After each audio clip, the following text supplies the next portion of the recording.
que vous n'arrivez pas à mesurer, vous ne pouvez pas le contrôler, vous ne pouvez pas le gérer.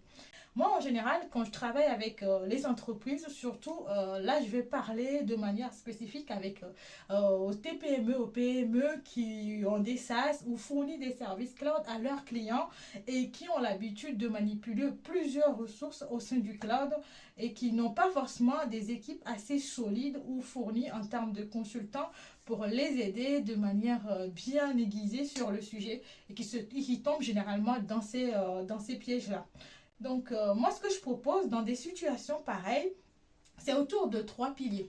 J'ai un pilier qui est le premier que je nomme souvent la visibilité. Tout ce que vous n'arrivez pas à mesurer, vous ne pouvez pas le contrôler, vous ne pouvez pas le gérer. Donc, il faut identifier, il faut mesurer toutes vos ressources. Ça, c'est la base. Je dirais toujours cela parce que si vous n'avez pas on va dire le détail fin de cela, vous n'allez pas pouvoir gagner cette guerre de budget, sinon de gestion de ressources cloud. Donc la première des choses, c'est qu'il faut taguer toutes les ressources en fonction des équipes, en fonction des services, en fonction des environnements.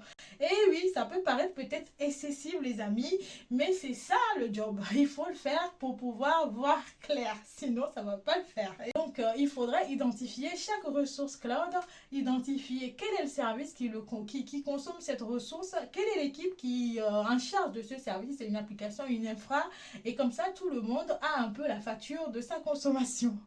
Ça, c'est la première base. Là, vous mettre d'accord pour une nomenclature, un peu comme ceux qui ont l'habitude de nommer les choses, faire travailler sur les équipements, les chaînes de services. Vous avez pour chaque service des nomenclatures, des acronymes, tout ça.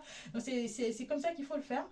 Et une fois que vous avez bien maîtrisé cette première étape qui est très très très importante pour la suite, vous passez au deuxième pilier qui est la phase de l'optimisation.